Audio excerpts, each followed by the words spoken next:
이제 7절 이제 베타 원리와 주기율표 보겠습니다. 그래서 아까 말했지만 수소 원자의 상태는 이러한 4개의 양자수로 기술됩니다. 그래서 이 양자수와 동일하게 바로 또 다른 원자에서도 허용 상태의 수를 예측할 수가 있어요. 그러니까 꼭 이게 수소 원자에서만 해당되는 게 아니라 수소 원자가 아니라 다른 원자에서도 이러한 4개의 양자수로 다 상태를 예상할 수가 있다라는 거. 그래서 사실 이 4개의 양자수는 전자의 개수와 상관없이, 그러니까 수소 원자가 아니라 이제 그 전자가 되게 많은 그러한 모든 원자의 전자 상태를 설명하는데 이용됩니다. 그래서 그 여러분들 이제 파울리의 베타 원리 많이 들어봤을 텐데, 파울리의 베타 원리에 대해서 알아야 되거든요. 그건 뭐냐면 한 원자 내에 있는, 그러니까 이 여기서 이제 원자라고 하면 수소 원자가 아니라 모든 원자가 다 되는 겁니다. 그 어떤 원자라도 그 원자 내에 있는 그 어떤 전자도 절대 같은 양자 상태로 존재할 수는 없다. 즉 동일한 원자 내의 어떤 전자도 같은 양자수를 가질 수 없다라고 하는 게 바로 파울리의 베타 원리예요.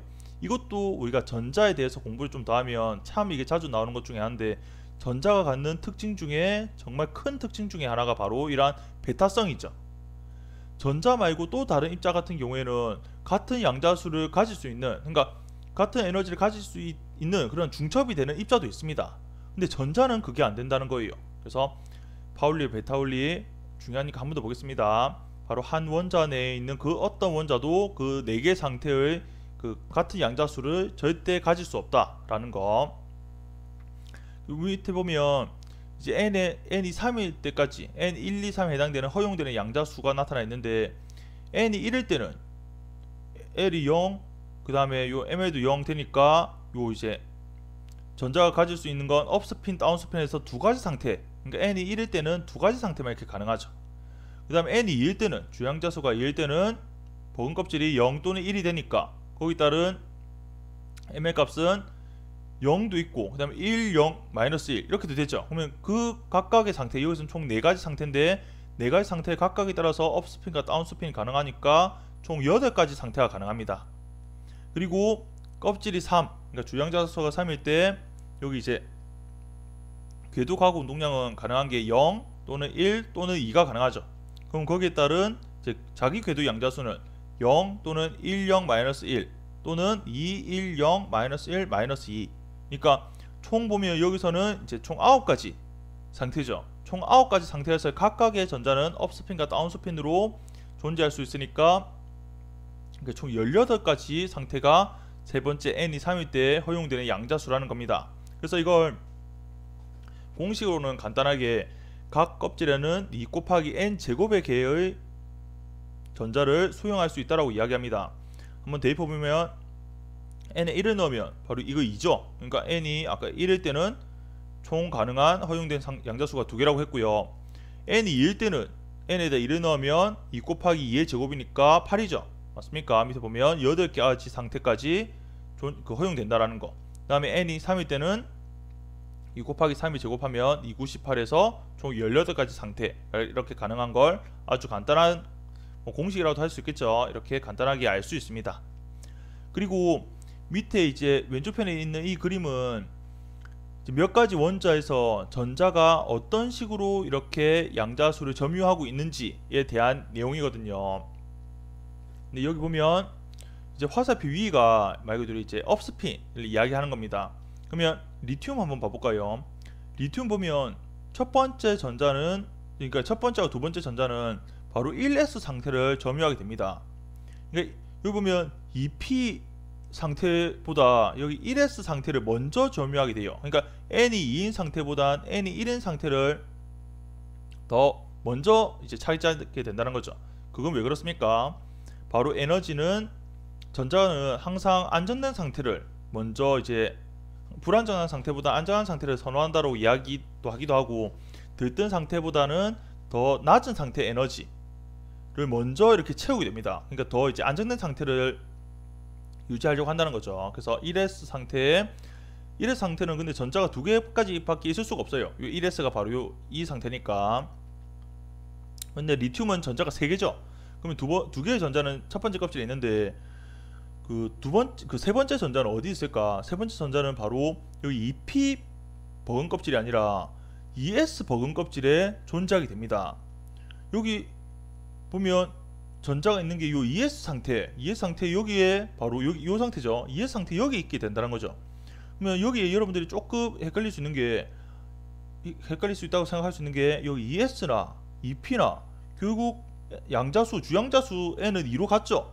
근데 우리가 분명히 에너지는 주양자수에 의존하니까 ES나 EP나 에너지는 같은 거 아닙니까? 라고 생각할 수 있는데 실제로는 ES가 EP보다 에너지가 더 작아요.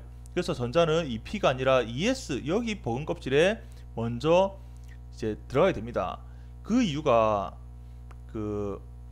에너지가 주양자수 N에 의존한다고 하는 건 전자가 한 개인 원자인 경우에는 이렇게 돼요.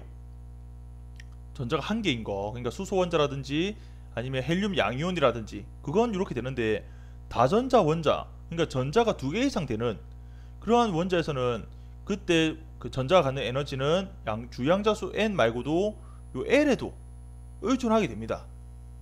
알겠습니까? 그래서 그 각 운동량에도 에너지가 의존하게 된다는 거죠. 근데 우리가 주로 다루는 건 이제 그 수소 원자다 보니까 보통 우리가 수소 원자에서는 에너지가 주양자수 N에만 의존한다라고 생각하면 돼요. 그게 맞는데 다전자 원자, 그러니까 여기서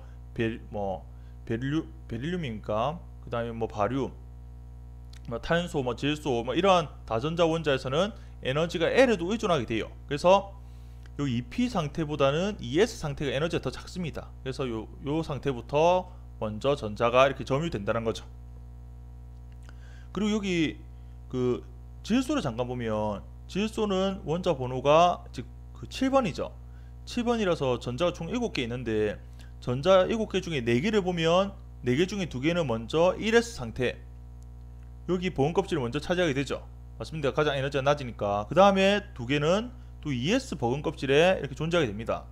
그럼 이제 3개가 남게 되는데 3개는 어쨌든 이제는 EP 버근 껍질에 존재하게 돼요. 근데 EP 버근 껍질에 있을 때 그 상태를 보니까 전자가 이렇게 업 스핀으로 해서 스핀의 방향이 같은 걸로 이렇게 차지하게 됩니다. 그러니까 우리 생각하기 따라서는 첫 번째 여기에 업 스핀과 다운 스핀, 그 다음에 여기에 그 다음에 여기 업 스핀 또는 다운 스핀이 있지 않을까라고 생각할 수 있는데 실제로 보면 업 스핀, 즉 같은 스핀끼리 먼저 이렇게 점유하게 될 확률이 되게 높다라고 이야기해요. 이걸 우리가 뒷장에 나오지만 훈트의 법칙이라고 이야기합니다. 보면 원자가 동일한 에너지 궤도들을 갖고 있을 때 아까 보면 EP 궤도를 생각하면 되겠죠. EP라고 하면 이제 그 궤도 양자수가 1로 같으니까요. 그 궤도들을 갖고 있을 때 전자가 들어가는 순서는 최대한 많은 전자를 홀 스핀, 그러니까 업 다운으로 이렇게 짝을 맞추는 게 아니라 업 또는 다운으로 이렇게 같은 방향의 스핀으로 채우는 그러한 그 특징이 있어요. 그래서 우리는 그걸 훈트의 규칙이라고 이야기합니다. 밑에 있는 이 그림은 이제 주기율표죠. 근데 이 주기율표에 대한 자세한 내용은 사실 아마 여러분들이 물리 시간보단 화학 시간에 더 많이 다룰 거라 생각합니다. 예, 요 정도만 보고 넘어가겠습니다. 그리고 이제 요 볼게 원자 번호에 따른 원소의 이온화 에너지라는 게 있어요. 이온화 에너지 아까 했었는데 기억납니까? 그 전자가 그 원자핵으로부터 완전히 벗어나기 위해서 필요한 에너지였죠. 맞습니까? 전체 에너지가 0이 되는, 그래서 요 이온화 에너지가 크다라는 건 말 그대로 원자핵으로부터 전자가 아주 많이 구속되어 있다라고 생각하면 됩니다. 그럴수록 이온화 에너지는 커집니다. 근데 여기 보면 원자 번호, 요 Z축이 원자 번호죠. 원자 번호에 따른 Y축 이온화 에너지를 보면 원자마다 다 이온화 에너지가 다 다릅니다. 조금씩 다 달라요. 근데 보면 커졌다가 또 작아졌다가 또 커졌다가 작아졌다가 또 커졌다 작아졌다는 식으로 이렇게 특정한 원자는 이렇게 이온화 에너지가 되게 큰 걸 알 수 있습니다. 특히나 원자 번호 2번, 10번, 18, 36, 54, 86번 이렇게 봉우리가 나타나는데 그건 최외곽 껍질, 즉 제 바깥쪽에 있는 껍질이 채워진 최외곽 껍질이 완전히 채워진 불활성 기체인 헬륨, 네온, 아르곤, 크립톤, 제논, 라동 원소들의 원자 번호에 해당된다는 거예요. 그러니까 이러한 원소, 여러분들 알고 있죠? 체외과 껍질이 완전히 채워져 있기 때문에 화학적으로도 아주 안정된 상태의 원자들이죠. 그러다 보니까 이온화 에너지가 되게 높습니다. 그러니까 체외곽에 있는 전자들이 완전 빠져나가기가 쉽지 않다. 그래서 이온화 에너지가 이렇게 높다라는 걸 알 수 있어요. 맞습니까? 그래서 이런 것들도 이 그래프를 통해서 그런 걸 여러분들이 캐치할 수 있으면 좋겠다. 그리고 여기 보면 가면 갈수록 원자 번호가 크면 클수록 그래도 이온화 에너지가 큰 이 봉우리 보면 조금씩 작아지는 거 있죠. 이 작아지는 것도 한번 그 이유가 또 있습니다. 보면 이제 원자 수에 따라서 전자 수도 많아지고 그 이유도 또 있거든요. 그래서 거기에 대해서도 한번 생각해 보면 좋겠습니다. 예, 8절입니다. 이제 원자 스펙트럼, 이제 가시광선과 요 X선에 대해서 이제 우리가 공부를 좀 할 텐데, 그 원자 스펙트럼을 보니까 그 전자가 이게 전이하는 것도 모든 게 다 전이가 가능한 게 아니라 바로 허용되는 허용 전이라는 게 있다는 거예요. 그래서 허용 전에 대한 선택 규칙이라는 게 있는데, 그 선택 규칙이라는 게 뭐냐면 바로 델타 L이 플러스 마이너스 1 값을 갖고, 그리고 요 델타 ml 값이 0과 플러스 마이너스 1 값을 갖는 이러한 선택 규칙에 해당되게끔 바로 전이가 된다는 겁니다. 특히나 여기 궤도 양자수의 차이가 플러스 마이너스 1이라는 건 전이 될 때 바로 그 궤도 양자수가 달라진다는 거죠. 여기 그림을 보면 허용되는 그 허용 전이만 표시되어 있는데, 보면 요 첫 번째 이게 n이 1인 상태고, 두 번째 이건 n이 2, 그리고 세 번째는 n이 3이죠. 근데 보면 n이 1일 때는 궤도 양자수가 0밖에 안 되니까 요 왼쪽 편에 있는 선은 지금 L이 0이라는 겁니다. L이 0밖에 없고, 그 다음에 n이 2일 때는 뭡니까? 이때는 궤도 양자수가 가질 수 있는 게 0과 1이 있죠. 그래서 0과 1 해서 두 줄이 있고요. 그 다음에 n이 3일 때는 바로 궤도 양자수가 가질 수 있는 게 L이 0, 1, 3, 미안합니다. L 0, 1, 2 해서 이렇게 세 줄이 있고요. 물론 요 n이 4일 때는 이 줄이 네 줄, 한 줄 더 끄져 있었는데 그건 이제 있는데 지금 생략을 했다라고 생각하면 되겠습니다. 그러면 여기 선택 규칙에서 델타 L이 플러스 마이너스 1이니까 전이 될 때 L 값이 무조건 바뀌어야 된다는 거예요. 그러니까 여기 보면 요 파란색 먼저 한번 볼까요? 파란색 보면 n이 3에서 n이 2가 될 때 그렇게 전이할 수 있죠. 전이할 때 보면 L이 0에서 L이 1이 되는 건 가능합니다. 근데 L이 0에서 L0 이렇게는 안 된다는 거예요. 왜? 델타 L이 0이 될 수는 없으니까. 맞습니까? 같은 값은 내려갈 수 없다는 거죠. 여기 보면 L이 3에서 2로 전이할 때도 L이 0에서는 L이 1로, 그러니까 다 보면 전부 L이 0일 때는 전이할 때 L이 다 1로 이렇게 다 전이된다라는 거를 확인할 수 있습니다.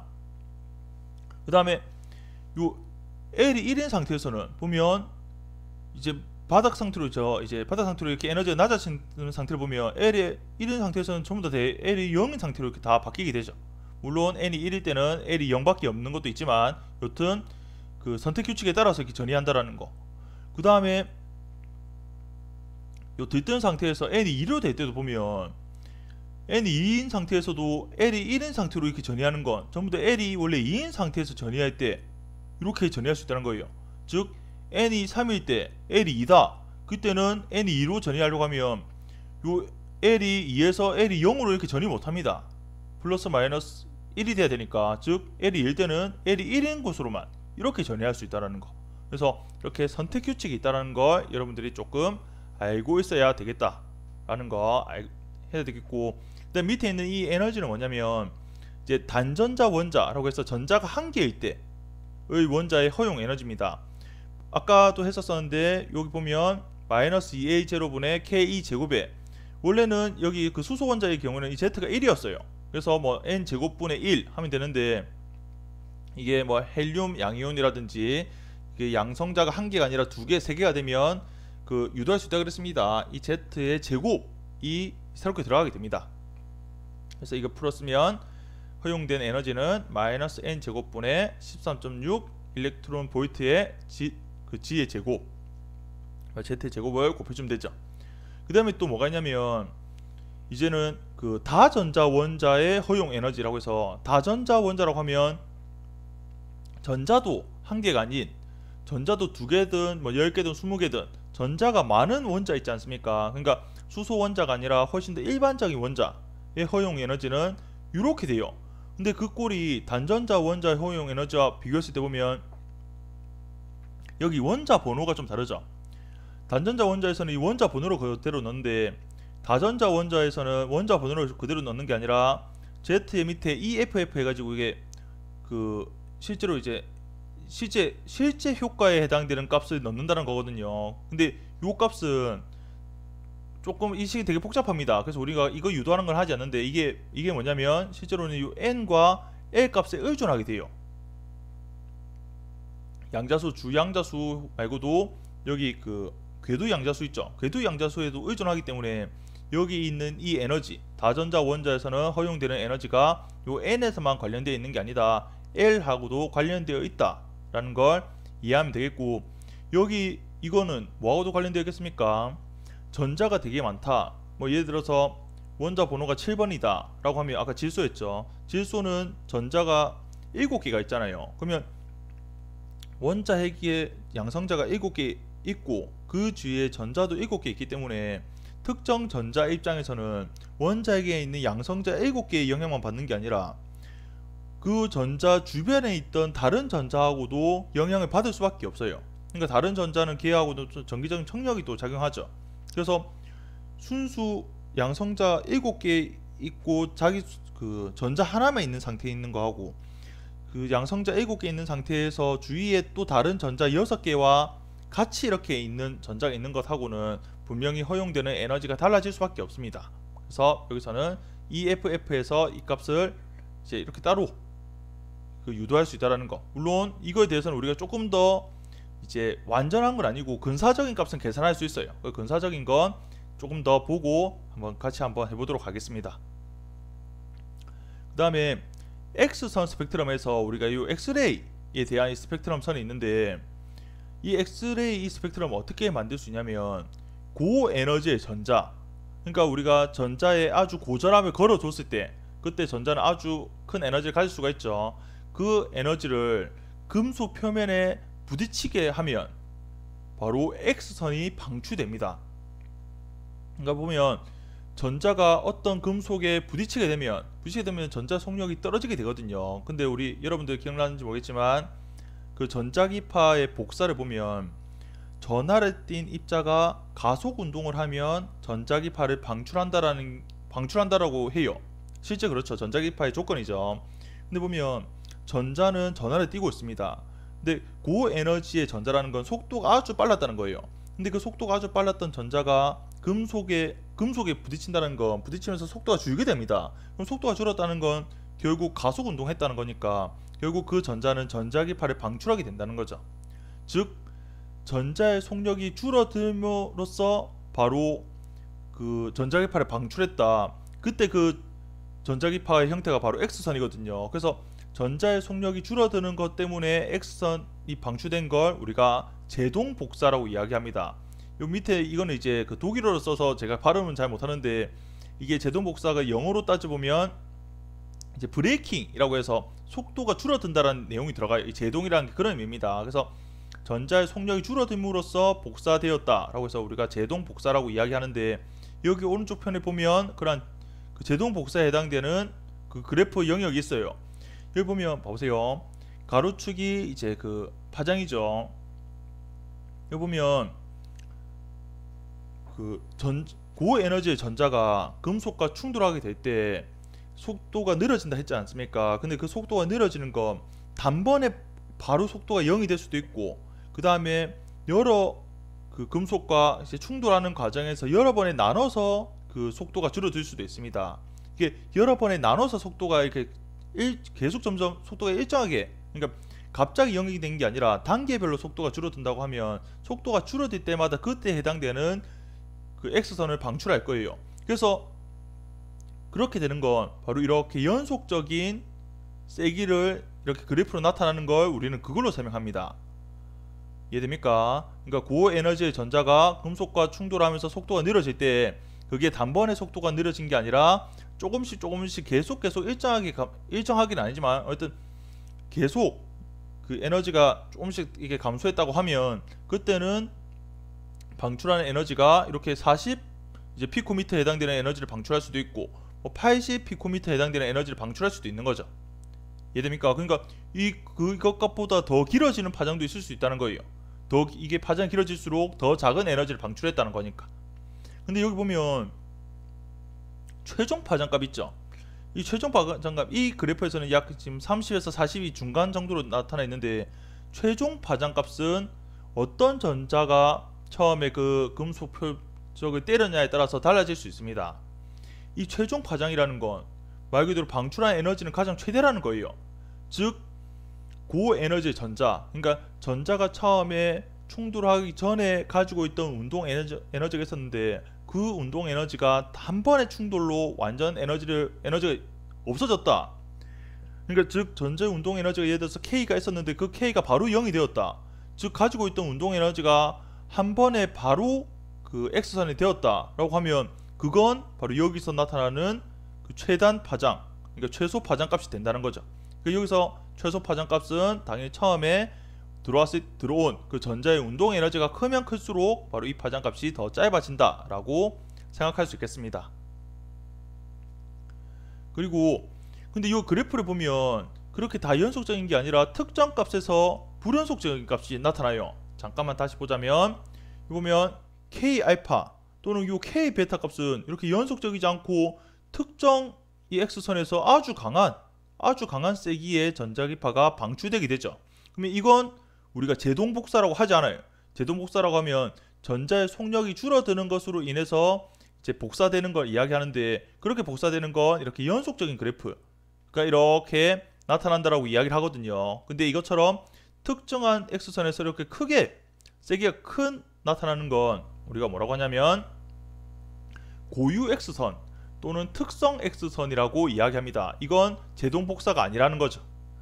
그래서 이러한 고유 X선 또는 특성 X선 이거는 어떻게 이야기하냐면 전자가 그러한 금속 표면과 충돌하면서 그러한 금속을 구성하고 있던 그 금속에 갇혀있던 전자 있죠. 그 금속을 구성하고 있던 그 전자가 튕겨나가면서 그 전자가 튕겨나가면 그 튕겨나간 그 전자 그 빈 공간을 위에 있던 더 높은 상태의 에너지 준위에서 아래 방향으로 이렇게 전이하게 되지 않습니까? 그 전자가 전이하면서 에너지를 이렇게 방출하는 게 바로 그렇게 나타났다라는 거예요. 그러니까 이게 오른쪽에 그래프를 보면 수월한데 K 껍질, 즉 주양자수가 1이죠. 그러니까 바닥 상태에 있던 이 전자가 요 포인트 여기 바닥 상태에 전자가 있었는데 외부에 아주 고에너지의 전자가 에너지가 워낙 커가지고 여기 첫 번째 껍질에 있던 전자와 충돌해서 첫 번째에 있던 전자의 껍질이 바깥으로 금속 바깥으로 빠져나가게 된 겁니다. 그렇게 되면 첫 번째 껍질에 이 전자의 빈 공간, 즉 양공이 만들어지게 되죠. 그러면 당연히 여기 그대로 비어져 있는 게 아니라 여기 두 번째 껍질에 있던 전자가 바로 이 첫 번째 껍질의 빈 공간으로 이동하게 된다는 거예요. 이동하게 되면서 바로 에너지를 여기서는 광자의 형태로 빛을 방출하게 된다는 거죠. 바로 그걸 우리가 K알파라고 쓰게 됩니다. 여기 K알파의 K는 뭐냐면 그 전자가 나중에 바로 첫 번째 껍질로 이동했다라는 의미로 K를 써요. 근데 보면 K알파도 있고 K베타도 있죠. K알파, K베타는 뭐냐면 K알파라는 건 여기 두 번째 껍질, 그러니까 L 껍질에서 첫 번째 껍질로 이동해서 방출되는 건 K알파라고 하고요. 그 다음에 그 첫 번째 껍질에 비어있는 양공을 꼭 두 번째 요 L 껍질에서 내려온다는 보장은 없어요. 바로 요 M 껍질, 요 M 껍질은 N이 3이 되죠. 주양자수 3이 있는 이 전자가 첫 번째 껍질에 전자가 비어있는 양공으로 이어서 그 빈 공간을 채울 수도 있습니다. 그걸 우리는 K베타라고 해요. 순서대로 알파, 베타 순서가 되는 거죠. L에서 떨어지면 알파, M에서 떨어지면 베타. 만약 여기 그려져 있지 않지만 N에서 떨어지면 그건 감마. 그런 식으로 쓰게 됩니다. 그런 맥락으로 또 어떤 것도 있을 수 있냐면 고에너지의 전자가 금속과 충돌하면서 금속의 두 번째 껍질에 있던 전자가 그 전자와 충돌하면서 바깥으로 또 빠져나갈 수 있죠. 그렇게 되면 두 번째 껍질에 있던 전자의 빈 공간, 양공이 만들어지는 건 바로 세 번째 껍질 또는 네 번째 껍질에서 또 전이하면서 또 광자를 방출하게 됩니다. 그때는 L 껍질로 전이하게 되는 거니까 대문자 L을 쓰는 거예요. 그리고 세 번째 껍질인 M에서 L로 떨어지게 되면 알파를 쓰게 되고, 네 번째 껍질인 N에서 L로 떨어지게 되면 여기 베타를 쓰게 되는 겁니다. 그런 식으로 해서 보면 고유 X선은 전자의 충돌로 인해서 내각전자, 그러니까 금속을 구성하고 있던 요 안쪽 첫 번째 껍질이든 두 번째 껍질이든 그 안에 있던 그 전자가 튕겨 나간 자리에 고에너지 준위의 전자가 전이하면서 에너지를 광자로 방출하게 되는 거죠. 이건 전자의 그 제동 복사가 다르죠. 그리고 비록 이제 그러한 현상을 우리가 고유 X선이라고 이야기합니다. 그 다음에 이제 그 비록 다전자 원자는 보어의 모형이나 슈레딩거 방정식으로는 정확히 분석하기가 어렵죠. 전자가 한 개인 것까지 수소 원자 같은 경우에는 보어의 모형이나 슈레딩거 방정식으로 그래도 좀 분석을 좀 할 수 있었는데, 다전자 원자는 이렇게 정확하게 이런 것들로는 좀 분석하기 조금 어렵다. 하지만 가우스 법칙으로는 여기서 방출되는 K알파나 K베타의 그 에너지나 파장을 또 정확하게 예측할 수 있다고 해요. 여러분들 가우스 법칙 배웠죠? 한번 떠올려 보자면 예를 들어서 L 껍질에 있던 전자가 이렇게 K알파로 이렇게 떨어졌다 라고 한번 보겠습니다. 보면 L 껍질에 있을 때 이 전자 한번 봐보세요. 이 전자 입장에서는 K 껍질에 있던 전자가 하나가 갑자기 빠져나갔죠. 그러면 원래 K 껍질에는 전자가 몇 개 있었습니까? 원래는 K 껍질은 전자가 두 개의 상태예요. 업스핀 다운스핀 해가지고 두 개의 양자수가 가능한데, 전자가 하나 빠져나갔으니까 이 K 껍질에는 이제 전자가 한 개 있는 상태입니다. 그리고 원자핵에는 양성자가 지금 Z개 있죠. 이 원자 번호 Z라고 하면, 그러면 아까 L 껍질에 있는 이 전자가 갖는 이 에너지는 어떻게 볼 수 있냐면, 양자수가 2니까 그 N에가는 2를 넣을 수 있죠. 근데 여기 원래는 이게 Z인데 여기에 Z-1을 넣는 게 맞다는 거예요. 그 이유가 뭐냐면 원자핵에는 그 양성자가 Z가 있지만 K 껍질에 전자가 한 개가 이렇게 있으니까 그 K 껍질 바깥으로 이렇게 가우스 법칙으로 이렇게 우리가 가정해 볼 수 있죠. 그림을 그려볼 수 있지 않습니까? 그러면 그 알자 전하량은, 그 가우스 법칙 안쪽에 있는 알자 전하량은 양성자 Z개와 전자 하나, 즉 전자는 -1의 전하량을 가지니까 Z-1에 해당되는 전하량이 뛴다는 거예요. 그러니까 Z-1의 제곱을 계산할 수 있다는 거죠. 그리고 이제 이게 K로 왔어요. 예를 들어서 그러면 이 전자가 K로 오게 되면 그때는 어떻게 됩니까? 가우스 법칙 또 그려볼 수 있는데, 그때는 중심부에 그 원자핵에 Z핵의 양성자만 이렇게 있는 거잖아요. 그러면 그대로 이제 첫 번째 껍질이니까 여기 1의 제곱이 지금 생략되어 있는 거죠. 첫 번째 껍질 바닥 상태 1의 제곱에 이제 말 그대로 Z의 제곱을 둔다는 거예요.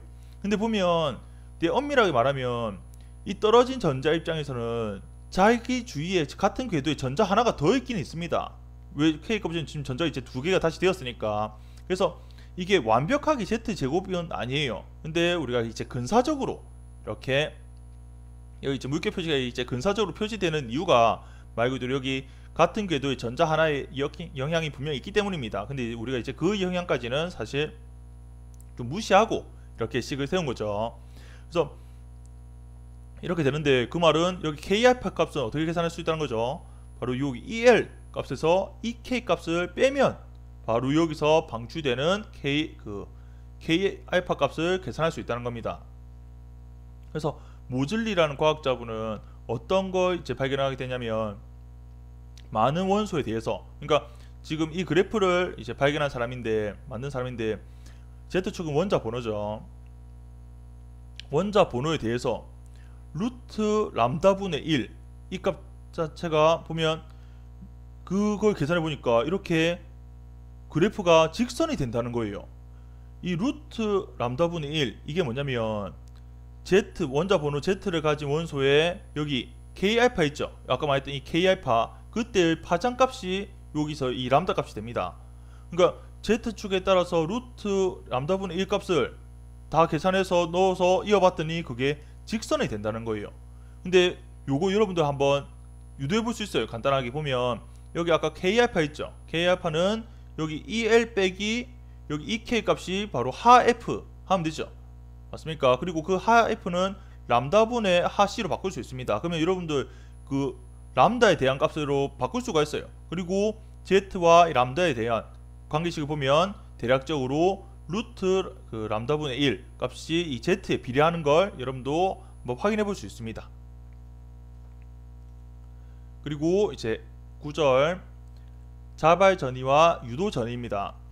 사실 자발 전이하고 이 유도 전이는 마지막 절인 레이저에 아주 정말 그 밀접한 관계가 있는 거거든요. 그래서 여러분들이 이걸 조금 이해를 하는 게 좋은데, 여기 보면 먼저 이 세 가지 그림에 대한 걸 이해를 해야 됩니다. 첫 번째가 광자의 유도 흡수라고 해서 그 광자가 지금 그 존재할 수 있는 에너지 상태가 E1, E2 물론 더 있겠지만 사실 이 두 가지만 일단 가정해두고 보는 거예요. 원자가 그렇기 때문에 완전히 지금 이제 그 전자가 E1에 해당되는 에너지를 갖는다 라고 이제 가정하는 거예요. 그러면 그리고 E1과 E2 사이의 에너지 차이는 요 하F라고 하면 여기 E1에 있던 이 전자는 하F라는 에너지를 흡수해서 이 광자를 흡수함으로써 E2로 들뜬 상태로 전이할 수 있죠. 맞습니까? 이거 우리 그 전부터 좀 초창기부터 많이 배웠던 겁니다. 그래서 이거를 우리 뭐라고 하냐면 유도 흡수라고 이야기해요. 전자가 외부로부터 오던 에너지를 흡수해서 들뜬 상태로 되는 것. 아주 간단하죠. 그 다음에 또 뭐가 있냐면 자발 방출이라는 게 있는데, 자발 방출은 되게 간단합니다. 들뜬 상태의 전자는 다시 어떻게 된다 그랬습니까? 들뜨자마자 아주 짧은 시간 이내에 다시 원래 상태, 더 바닥 상태로 다시 전이하게 되죠. 그러면 그 전이하게 될 때 또 어떻게 됩니까? 바로 그 에너지 차이에 해당되는 광자를 방출하게 됩니다. 즉 전자는 바닥 상태로 떨어질 때 이러한 에너지를 방출하게 된다는 거. 즉 들뜨면 다시 원래 상태로 되돌아가면서 에너지를 방출한다는 거 많이 들어봤죠? 이걸 바로 우리가 자발 방출이라고 이야기합니다. 그 다음에 제일 마지막으로 중요한, 요게 가장 중요한데 그 유도 방출이라고 하는 게 있거든요. 유도 방출, 이거는 딴 게 뭐냐면 일단 처음에 유도 흡수로 인해서 전자가 이렇게 들뜬 상태로 갔어야 돼요. 이 전자가 지금 E2 상태에 있죠. 근데 E2 상태로 있는 것 중에 보통은 10의 마이너스 8승초 이내라고 하거든요. 바로 내려옵니다. 아까 요거 말한 거죠. 자발 방출로 인해서 바로 내려와요. 올라가자마자 아주 짧은 시간 이후에 내려오는데, 이게 확률적으로 어떤 전자는 들뜬 상태에서도 꽤나 오랫동안 내려오지 않고 가만히 이렇게 들뜬 상태를 유지하는 전자도 있다는 겁니다. 그러니까 이게 확률로 따지면 당연히 들뜨자마자 바로 아래로 전이하는 전자가 훨씬 더 많아요. 근데 우리 원자라는 게 이 그림에서는 원자를 이렇게 하나만 그렸지만 실제로 우리 원자는 개수가 엄청 많이 있지 않습니까? 어떤 기체라고 하면 그 기체를 구성하고 있는 원자가 워낙 많기 때문에 이렇게 들뜬 상태에서 바로 전이되지 않고 이 상태를 10의 마이너스 3승초 정도까지, 그러니까 바로 전이한 것에 비해서는 꽤나 긴 시간 동안 이렇게 내려가지 않고 그대로 유지하고 있는 전자가 있다라는 거예요. 그러면 그때 여기 외부에서 이렇게 전자 하이프라는 에너지가 이렇게 온다는 거죠. 근데 이 하이프는 아까도 마찬가지로 여기 E2와 E1 사이에 해당되는 그 차이에 해당되는 에너지입니다. 그러면 그러한 에너지가 이렇게 오게 되면 사실 이건 진동수가 F인 그 빛이잖아요. 그렇게 되면 여기 E1과 E2 사이에 그 에너지 차이에 해당되는 진동수도 F니까 이 원자의 고유 진동수 중에 하나가 바로 요 F가 되는 거예요. 알겠습니까? 여러분들 왜 고전역학에서 공부할 때 보면 물질마다 고유 진동수가 있고 외부에서 그 물질의 고유 진동수에 해당되는 진동을 하게 되면 왜 공명현상이 일어나지 않습니까? 이거 원자에서도 그렇게 우리가 이야기할 수 있는데, 여기 이 원자는 F라는 고유 진동수를 갖는데 요 외부에서의 빛의 진동수가 F라고 하면 요 F라는 빛이 진행함으로써 여기 원래 이제 바닥 상태로 내려가지 못하고 좀 더 있었던 이 전자 있지 않습니까? 이거를 우리가 준안전 상태라고 이야기하는데, 준안전 상태에 있던 이 전자가 바로 이 외부에서 오던 이 빛 때문에 공명 현상이 일어나서 다시 바닥 상태로 전이하면서 빛을 방출하게 된다는 거예요. 어떻게 적혀있냐면 입사하는 광자, 요거죠. 입사하는 광자는 이 원자를 유도해서, 그러니까 들떠서 아직 내려오지 못했던 준 안전 상태에 있던 전자를 유도해서 바로 요 HF라는 에너지를 방출하는 역할을 하게 된다는 겁니다. 이걸 우리가 유도 방출이라고 해요. 이 유도 방출은 본래 입사하던 이 빛이 없어진 거 아니죠. 바닥 상태에 있을 때 이 빛이 진행하게 되면 이 전자는 흡수하면서 전해하게 되니까 이 흡수하는 건 없어지게 돼요. 이 광자는 없어지면서 들뜨게 되는데 여기 있던 유도 방출은 다릅니다. 유도 방출은 처음에 진행하던 이 빛이 그대로 진행하게 되면서 들떴던 전자 다시 또 아래로 내려가면서 또 방출되니까 빛이 이렇게 두 개가 만들어진 거죠. 그리고 이 두 빛은 나중에 결이 맞다라고 해가지고 위상이 완전히 같게 돼요. 그래서 밝기가 되게 세진다. 이거 말 그대로 이게 중첩된다. 그러니까 이제 보관 간섭이 일어난다고 생각하면 되겠습니다. 외부 진동에 의해서 만들어졌기 때문에 똑같은 상태, 똑같은 위상을 갖는다라고 이해하면 되겠습니다.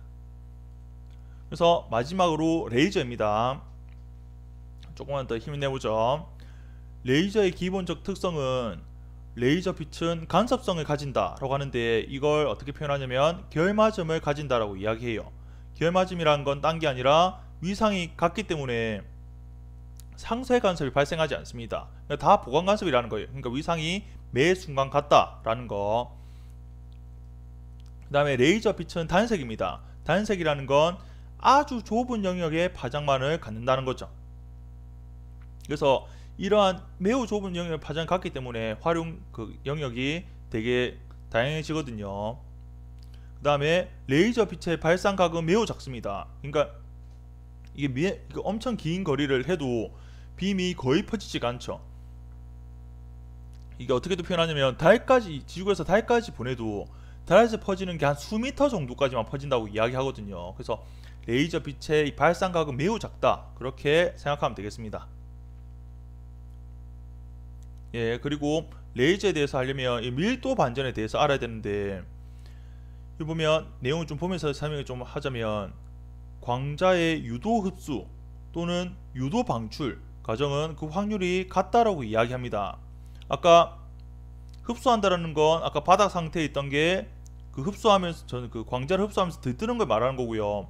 그 다음에 방출한다라는 것도 아까 외부의 빛에 의해서 방출되는 거, 그거 이야기하는 겁니다.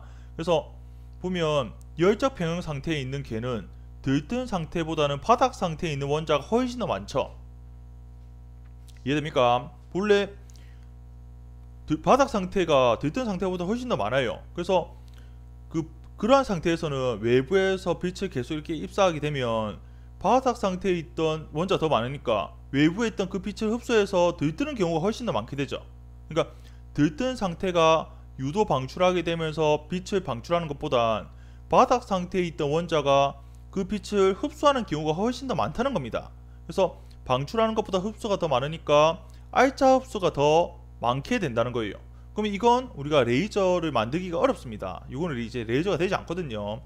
근데 그러나 상황이 역전되어서 만약에 바닥 상태보다 들뜬 상태에 있는 원자가 더 많게 존재하게 할 수 있다고 한다면 그때는 오히려 알짜 흡수가 아니라 알짜 방출이 더 많아지는 거죠. 맞습니까? 바닥 상태가 적어요. 그래서 외부에서 빛을 비춰줬을 때, 그러니까 외부에서 에너지를 가해줬을 때 바닥 상태는 그러한 에너지를 흡수해서 들뜬 상태가 되는 건데, 그러한 상태보다는 오히려 들뜬 상태가 더 많게 되면, 들뜬 상태가 많은 아까 준 안전 상태가 더 많다라고 한다고 하면 오히려 그때는 외부에서 에너지를 가해줬을 때 유도 방출이 더 많아지니까 오히려 그때는 알짜 방출이 더 많아지게 된다는 거죠. 그러니까 이러한 들뜬 상태가 바닥 상태보다 더 많은 상태를 우리가 밀도 반전이라고 하거든요. 보통의 상태에서는 밀도 반전이 일어나지 않습니다. 근데 우리가 레이저를 위해서 일부러 밀도 반전 상태를 만들어 줘야 된다는 거예요. 그래서 레이저 설계의 계략도를 보면 외부에 유리관인데, 유리관에 이제 기체의 원자를 넣어 둔 겁니다. 이 관 안에는 활성 매질 원자들이 들어있는데 보통 우리가 레이저 하면 이제 헬륨 네온 기체가 많거든요. 그래서 헬륨 기체도 있고 여기 네온 기체도 있다. 그렇게 생각을 해도 되겠습니다. 그러면 여기서 이제 그 에너지 입수한다는 건 외부에서 이 유리관, 이 기체에 에너지를 가해준다는 건데, 에너지를 가해주는 방법은 몇 가지가 있을 수 있어요. 뭐 열을 가해줄 수도 있고 또는 전압을 걸어줄 수도 있죠. 근데 보통 우리가 레이저에서는 전압을 많이 걸어줍니다. 그러면 외부의 에너지원이 바로 이 원자를 들뜬 상태로 끌어올린다는 거 맞습니까? 들뜬 상태로 끌어올릴 수 있죠. 외부에서 에너지를 가해줘서. 그 다음에 자발 방출, 그러니까 아까 자발 방출이라고 하면 들뜬 상태로 되자마자 바로 다시 알아서, 그러니까 외부에서 비춰준 게 아니라 들뜬 전자가 알아서 방출되는, 빛을 방출하는 경우도 있죠. 그 자발 방출에 의해서 일부 광자가 관의 옆면으로 이렇게 나가는 것도 있어요. 그렇기도 하다. 그리고 제 일부는 유도 방출이라는 것도 있죠. 맞습니까? 거기에 대해서도 이제 조금 더 이야기를 할 거예요. 그리고 이제 조금 더 기억을 해줬으면 좋은 게, 여기 지금 양쪽에 거울 1, 2 해서 거울이 2개 있다라는 거. 거울이 있는 이유도 당연히 있겠죠. 그것도 밑에 있는 내용을 보고 조금 더 다음 거 보고 다시 역으로 보겠습니다. 여기 보면 아까 레이저가 되려면 밀도 반전 상태에 있어야 된다 그랬습니다. 즉 바닥 상태보다 들뜬 상태의 원자가 더 많이 존재해야 된다는 거죠. 맞습니까? 그리고 들뜬 상태는 준안전 상태에 또 있어야 돼요. 그러니까 들뜨자마자 바로 자발 방출해버리면, 즉 들뜨자마자 알아서 자발 방출해버리면 또 레이저가 안됩니다.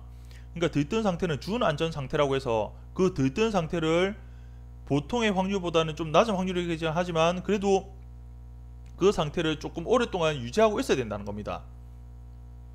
그리고 방출 광자는, 그러니까 여기서 이제 준안전 상태에 있었던 거 나중에 유도 방출되잖아요. 그렇게 유도된 과정을 통해서 방출된 광자는 오랫동안 그 계에 갇혀 있으면서 또 다른 들뜬 원자로부터 추가 방출을 유도할 수 있어야 된다라는 거. 그렇게 그 계에 오랫동안 갇혀 있게 하려고 이렇게 거울로 양옆에 이렇게 막아둔 겁니다. 알겠습니까? 자세한 건 뒤에 이 그래프를 보면서 여러분들 이해를 하면 좋을 것 같아요. 이제 헬륨 네온 기체 레이저가 가장 대표적인 이제 레이저인데, 말 그대로 유리관에 헬륨 기체 대략 한 20%, 네온 기체는 한 80% 정도 넣는다고 이야기하거든요. 2대8로. 그래서 거기에 기체를 넣고 유리관 양단에 전압을 가해줍니다.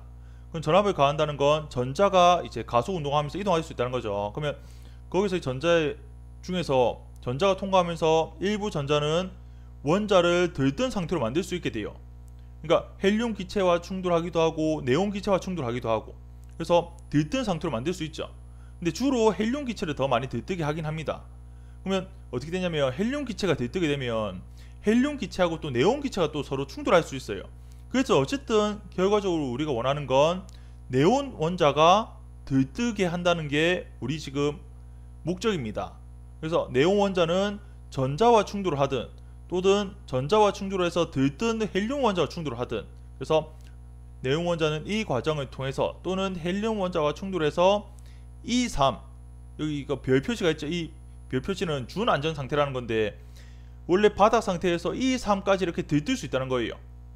알겠습니까? 외부에서 전자의 전자 때문에 이렇게 전자 또는 그 헬륨 원자와 충돌해서 준안전 상태로 이렇게 들뜰 수 있다. 물론 여기 E3이 됐던 것 중에 바로 자발 방출하는 것도 있을 수 있습니다. 근데 어쨌든 자발 방출하는 것만큼은 아니더라도 그래도 또 워낙 이 안에는 원자들이 많으니까 그 원자 중에 또 상당수는 이렇게 준안전 상태를 유지할 수 있다라는 거. 알겠죠? 그 다음에 보면 그 이유는 어떻게 되냐면 이제 유도 방출이라는 게 되는데, 즉 여기서 유도 방출은 여기 E3과 E2 이 사이에 해당되는 방출이 이게 바로 유도 방출이 되거든요. 즉 외부에서 어떤 요 HF에 해당되는 에너지가 오게 되면 준안전 상태에 있던 전자는 E2가 되면서 딱 람다가 632.8 나노미터 되는, 이게 이제 붉은색이죠. 빨간색 레이저가 되는 건데 붉은색에 해당되는 빛이 이렇게 유도 방출되는 겁니다. 그러면 여기서 유도된 그 방출 있죠. 유도 방출된 거는 또 다른, 여기 지금 그림 없지만 또 다른 준안전 상태에 있던 전자 있죠. 그 또 다른 준안전 상태에 있던 전자를 그 유도하게 되면서 거기 있던 전자가 또 여기서 HF에 요 하이퍼에 해당되는 또 유도 방출이 또 일어난다는 거예요. 그러면 이제 요 하나가 이제 두 개가 되는 거죠. 근데 보면 아까 앞에 있던 슬라이드 보면 양편에 또 거울이 있었잖아요. 그 거울이라는 건 말 그대로 거기서 그 유도된 방출의 그 빛이 그대로 빠져나가지 못하고 거울로 다시 반사돼서 또 되돌아간다는 겁니다. 즉 그 유리관 안에 계속 갇혀두는 거죠. 거울이 양쪽 편에 있으니까, 즉 이 빛이 계속 왼쪽 오른쪽 계속 왔다 갔다 하면서 준안전 상태에 있던 그 전자를 계속 이렇게 유도 방출을 계속 일어나게끔 한다는 거예요. 그러면 계속 연이어서 더불어 계속 유도 방출이 이렇게 일어나게 되면 그때 방출되는 건 아까도 말했지만 그 결맞음이라고 해서 간섭성이 있기 때문에 위상이 계속 같습니다. 그러니까 계속 보강 간섭이라는 상세 간섭이 일어나지 않는 계속 그 같은 레이저 빛이 계속 유도되는 거예요. 그러다가 보면 그럼 결국 그 레이저 빛은 어떻게 나오냐고 하냐면 거울 한 개하고 두 개가 있는데 아까 앞서 잠깐 보면 거울 1 있고 거울 2가 있죠. 근데 거울 1은 완전히 반사만 한다고 하면 거울 2는 이게 일부 반사도 하지만 일부 방출도 됩니다. 그래서 우리가 보통 레이저 방출되는 거 있죠. 그 방출되는 건 그 거울 2에서 일부 방출되는 게 이렇게 쭉 나타난다는 거예요. 이게 바로 레이저라는 거. 그게 지금 아주 간단하게 이야기했지만 우리가 보통 이야기하는 레이저의 원리가 되겠습니다. 여기 보면 마무리하자면 헬륨 네온 기체 레이저는 이러한 기체를 넣은 유리관 양단에 전압을 가한다. 그 전압을 가하면 전자가 그 유리관을 통과하면서 원자를 들뜨게 만든다. 그 들뜨게 만드는 건 보통은 전자는 헬륨과 충돌하면서 헬륨이 들뜨게 되고 그 들뜬 헬륨은 바로 그 네온 기체와 또 충돌하면서 네온 기체가 여기 E1에 있던 상태에서 E3 상태로 들뜨게 한다라는 거. 근데 E3 상태가 이제 준안전 상태에 있는 원자들도 분명히 있다라는 거. 근데 보면 준안전 상태에 있던 이 원자는 한번 외부에서 하이프에 해당되는 에너지, 그러니까 그 광자에 의해서 이렇게 유도 방출이 한번 일어나게 되면 이렇게 유도 방출이 일어난 이러한 그 빛은 또 다른 그 준안전 상태에 있던 그 전자를 또 유도 방출로 이렇게 일어난다는 겁니다. 그러면서 계속 그 양편에 있던 그 거울에 인해서 계속 반사되면서 계속 준안전 상태에 있던 그 전자를 계속 유도 방출이 일어난다는 거. 그러니까 유도 방출이 계속 일어난다는 거죠. 그래서 그게 계속 누적되면 누적될수록 그때 여기서 방출되는 건 결맞음 때문에 계속 그 간섭 현상이 보강 간섭이 일어난다고 했죠. 그래서 계속 진폭이 커진다는 거. 그래서 빛의 세기가 되게 세진다는 겁니다. 그런 겁니다. 그리고 여기서 보면 E3에서 지금 E2로 되면서 유도 방출이 난다고 했죠. 근데 E2로 된 건 또 E1이 됩니다.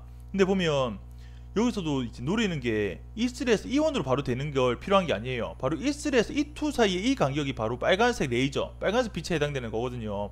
왜 하필 E3에서 E1이 아니라 E2로 가는 게 좋냐면 E2는 E1에 비하면 이게 들뜬 상태죠. 그러니까 지금 여기서는 전자가 E2 상태에서는 전자가 거의 원래 없습니다.